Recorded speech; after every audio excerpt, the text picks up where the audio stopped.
Hey, if you've ever typed, how much house can I afford into Google 11 p.m., this video is for you. A lot of people hear that question and think it's just one number the bank will give them. But really, it's more personal than that.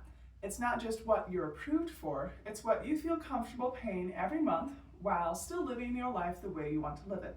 So today, I want to walk through what actually goes into that number. Why so many buyers get it wrong before they even talk to a lender, and how you can figure out your own numbers before you're sitting across from anyone. What does affordability actually mean? Buyers get this wrong because they're trying to guess instead of finding out. Some people assume they need to have way more saved up than they actually do, and other people don't realize how close they might already be. You generally don't know until you sit down with someone who can look into your actual numbers. And affordability is bigger than just a mortgage payment. You've got the down payment, closing costs, and once you own it, there's taxes, insurance, and general upkeep. If you're only looking at that one monthly number, you're going to be caught off guard later. The bank's number versus your number. Here's the big one. The lender's looking at what you can technically qualify for based on your income and debt. That's not the same as what feels comfortable in your day-to-day life. Treat that approval number as the ceiling, not the target. The lender approval is based on a formula, your income compared to your debt. It doesn't know about your other goals like traveling, saving for something else, or simply not feeling stretched thin every month. That's why the number they give you and the number that's right for you aren't always the same thing. What factors go into the calculation? So what exactly is a lender looking at?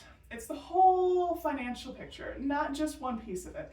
Income, credit score, current debt, money saved for a down payment, money saved for closing costs. One of the biggest pieces in there is something called a debt-to-income ratio. That's just comparing what you owe every month to what you make every month. Lenders use it to see if you can comfortably take on mortgage payment on top of everything else you're already paying. And having debt doesn't automatically mean you can't buy. That's a myth. What matters more is whether your payments are manageable compared to your income. Someone with a little debt and a steady income might actually be in a better position than someone with no debt and unstable income. How your down payment changes affordability. The more you put down, the less you're borrowing, so your monthly payment will go down. It's a bit of a trade-off between what you have available now and what you're comfortable paying every month after. And no, you don't need 20% down. There are options for first-time buyers that go as low as 3 to 5%. You will likely pay for something called PMI if you're under 20%, but that goes away once you hit that threshold. If you do put more down, you'll have a smaller payment every month, but that also means less cash in your pocket right after closing. It comes down to what feels safer for you, more breathing room today or lower payments long term. How credit score affects your monthly payment. Credit doesn't just decide if you get approved, it affects your interest rates. A better score can mean a meaningfully lower rate, and that changes your monthly payment on the life of the loan, not just whether you will be qualifying in the first place. Is it worth improving your credit before you buy, even if you already qualify? It depends on where you're at. Some people are already in a great position and just need to, learn the next steps. Other people generally need a little bit more time to build their credit or to save more. Hidden and ongoing costs buyers forget. People forget about closing costs, the inspection, and then after they own the home, the maintenance. A good rule of thumb is setting aside around 1% of the home's value every year just for repairs and upkeep. Those costs all get added on top of those monthly mortgage payments. So when you're figuring out what you can afford, you can't just look at the principal and the interest. Think about the full monthly number, not just the loan piece of it. And your affordable number can actually change after you own the home. Taxes can be reassessed, insurance premiums can shift, and something in the house is eventually going to need attention. It's smart to leave yourself a little room instead of maxing right out at the edge of what you're approved for.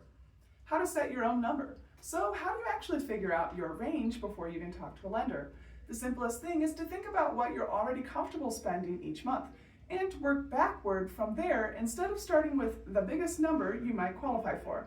And when you do get that approval number, you shouldn't automatically borrow the full amount. That number is the ceiling, not the target. Borrowing a little less gives you some breathing room in case something changes down the road. The biggest mistake buyers make. If there's one thing I want you to walk away with, it's this. The biggest mistake is not talking to anyone at all and just guessing. Some people genuinely need time to fix their credit or to save more. And other people are already in a good place and they just don't realize it yet. You'll never actually know how close you are unless you talk to a professional who can walk you through your real next steps, whether that's saving a bit longer or starting to look at homes. So that's really the heart of it. How much house you can afford isn't just a number from the bank. It's about understanding your full financial picture, the cost beyond the mortgage payment, and what actually feels comfortable for your life. If you are thinking about buying and you want to figure out where you already are standing, feel free to reach out. If this was helpful, make sure to hit the like and subscribe, and I will see you in the next one.